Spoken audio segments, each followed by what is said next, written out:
Hello and welcome to IGNOU BAPSH। आज हम BPSC 109 का यूनिट नंबर 9 आज स्टार्ट कर रहे हैं, जिसका टॉपिक है पोस्ट कॉलोनियल स्टेट। ये इस यूनिट का पार्ट 1 वीडियो होने वाला है, जिसमें आज हम पढ़ेंगे द डिपेंडेंसी पर्सपेक्टिव तक के टॉपिक्स को। तो शुरुआत करते हैं स्टेट की। तो लिबरल और मार्क्सिस्ट पर्सपेक्टिव में जो स्टेट और क्लास है, उनको कैसे कंसेप्चुलाइज किया जाता है वो हम देखते हैं।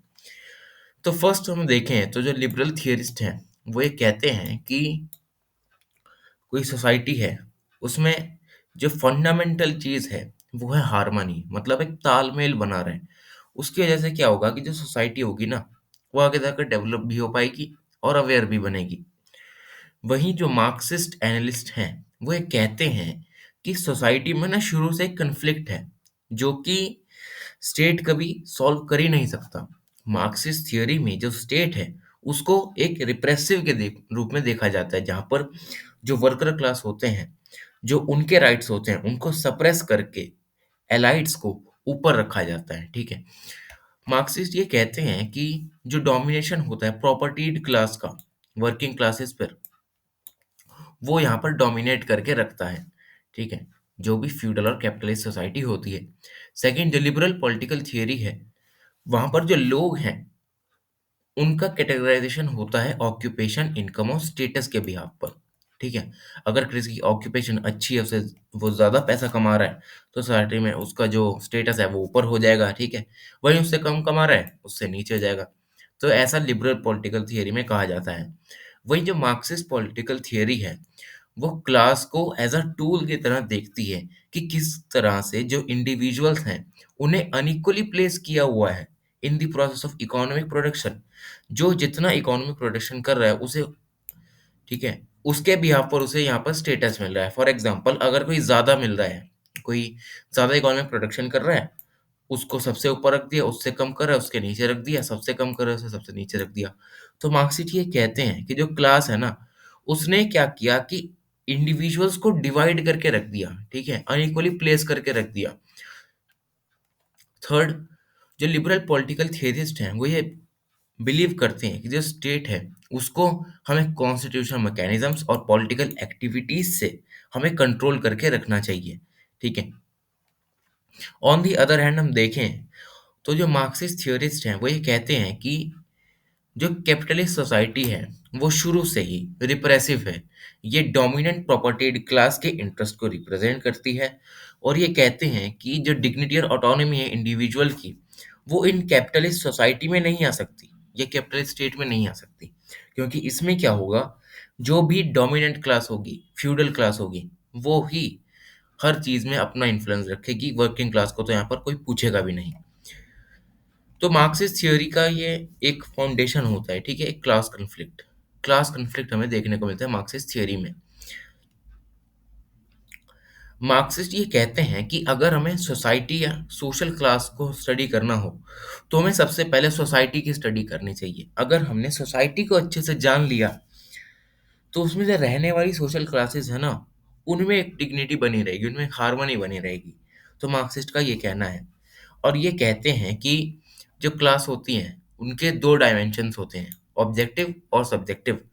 ये किस बिहाफ पर डिफाइन किए जाते हैं, ये मीन्स ऑफ प्रोडक्शन के बिहाफ पर डिफाइन किए जाते हैं कि जो सबसे ज्यादा प्रोडक्शन करेगा उसे ही हम सबसे ऊपर रखेंगे, जो नहीं करेगा उसे नहीं रखेंगे।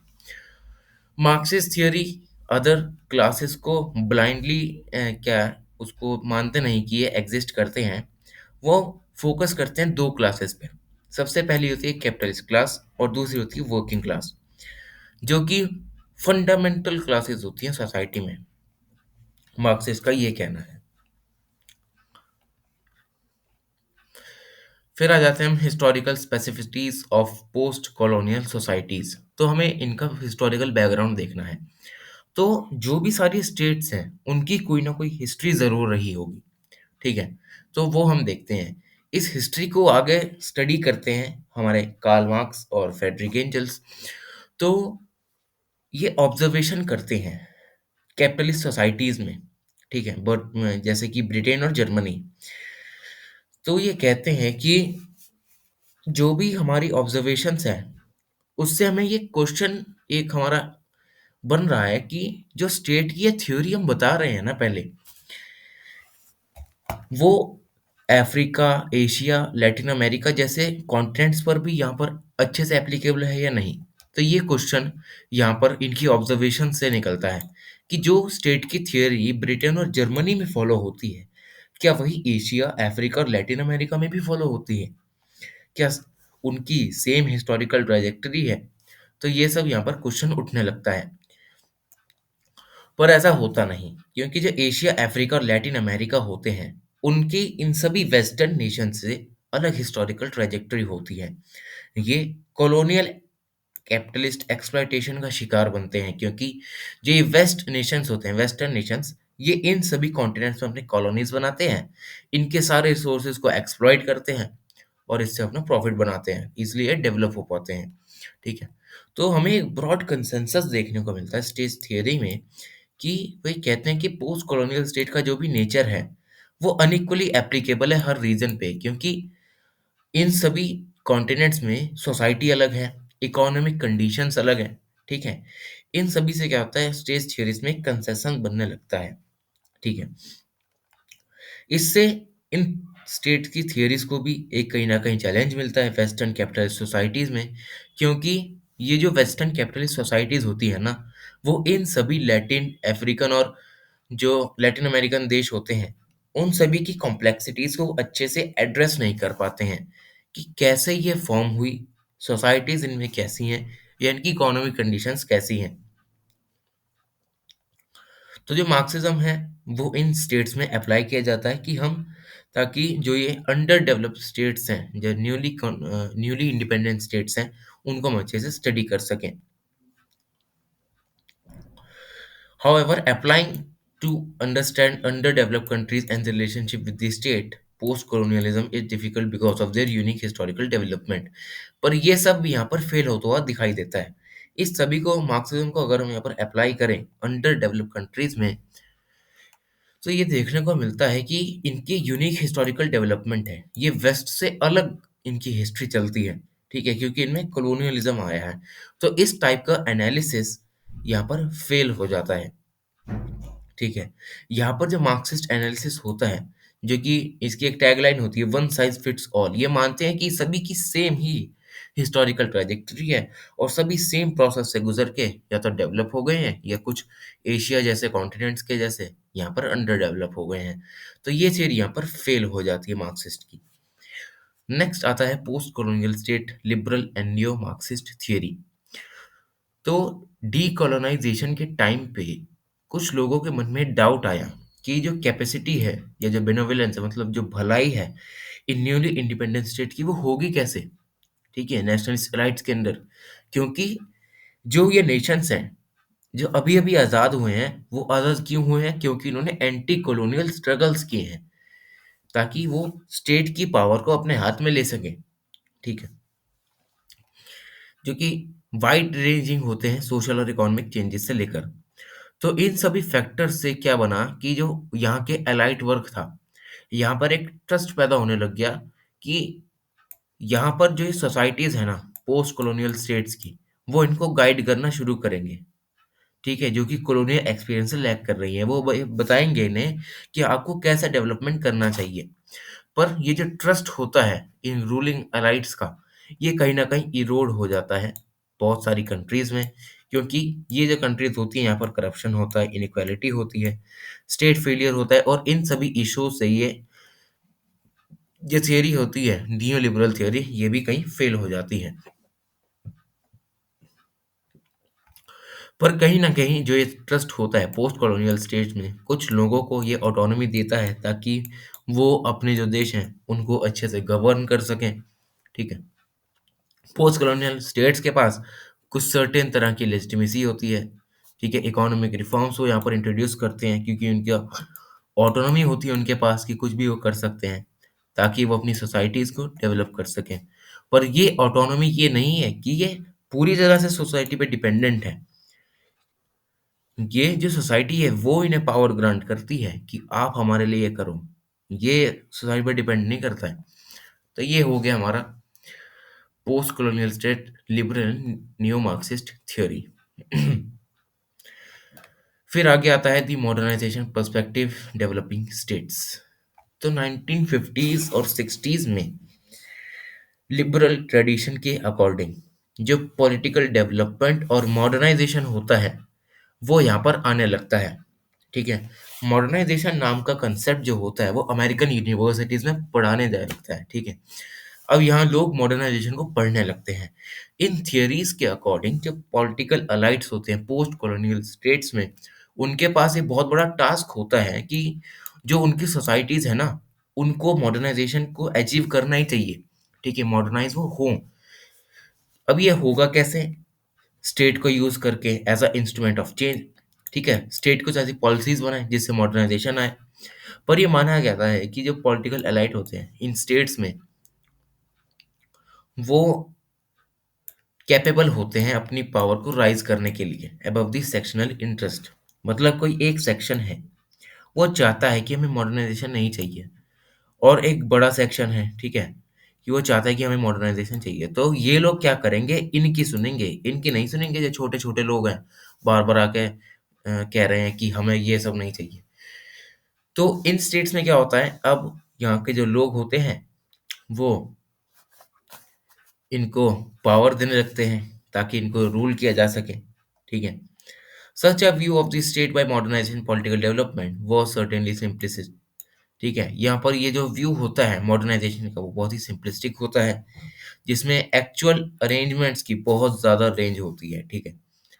पर जो पर्पस होता है मॉडर्नाइजेशन को लाने का पोस्ट कॉलोनियल स्टेट्स में, उसमें क्या होता है कि ट्रेडिशनल सेक्टर के ऊपर मॉडर्नाइज जो सेक्टर है उसको रखा जाता है कि मतलब मॉडर्न ट्रेडिशन फॉलो होगा। अब कोई पुराना ट्रेडिशन यहाँ पे फॉलो नहीं होने वाला। ठीक है।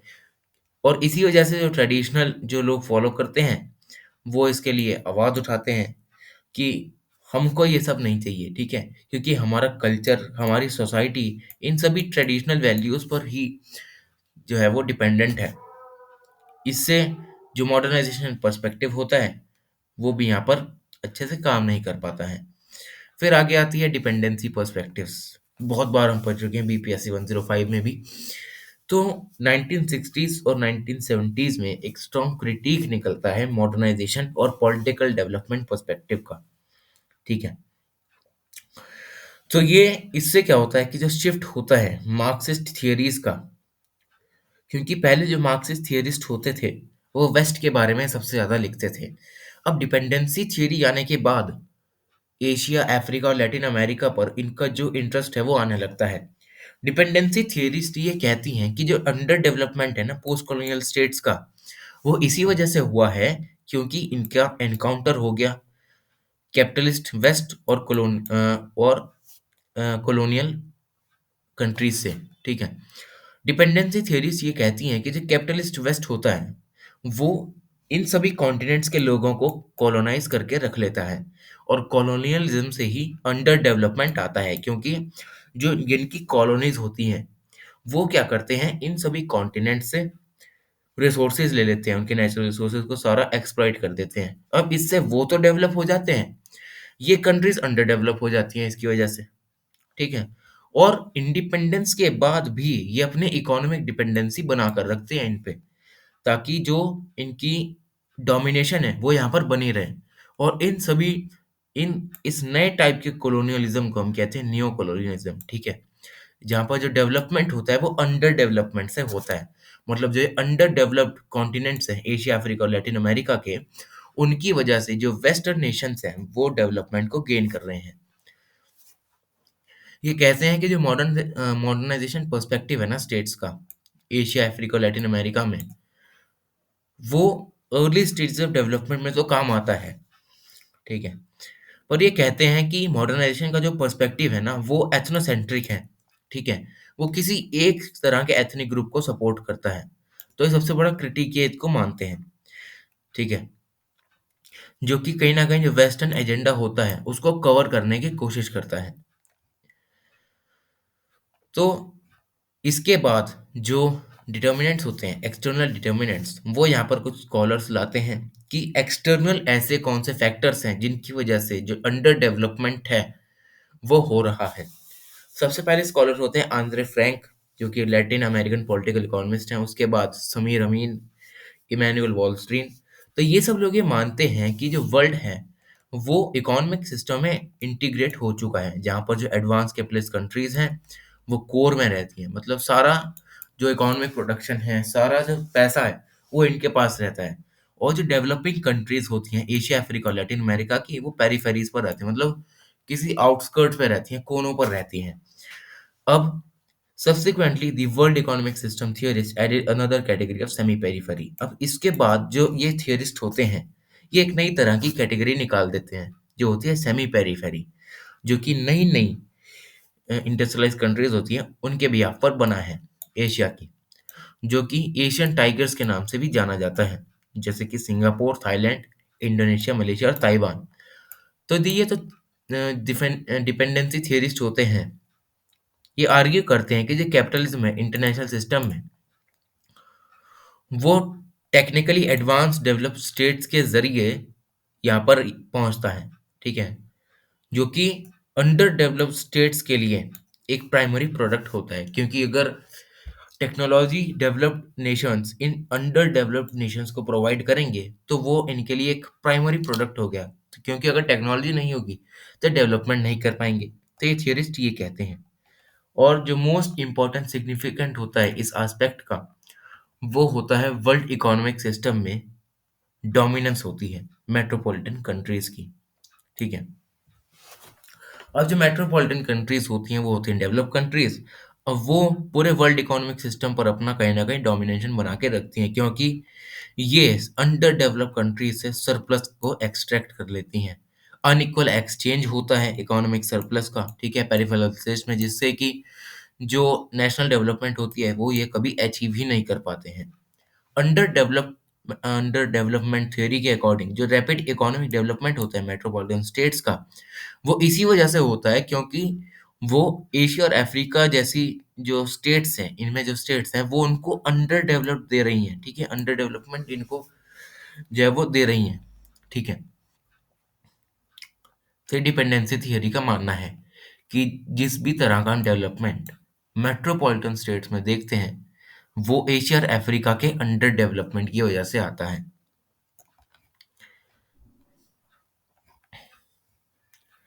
पर इन सभी क्रिटिसिज्म से दूर जो डिपेंडेंसी थियरी होती है, उससे जो अंडरस्टैंडिंग होती है वर्ल्ड की वो एडवांस हो जाती है, ठीक है।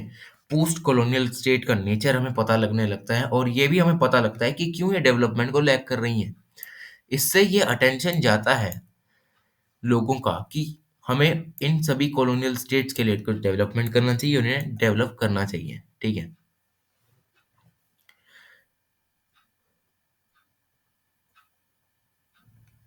तो ये हमारा खत्म होता है इसका part one post colonial state का। Thank you so much.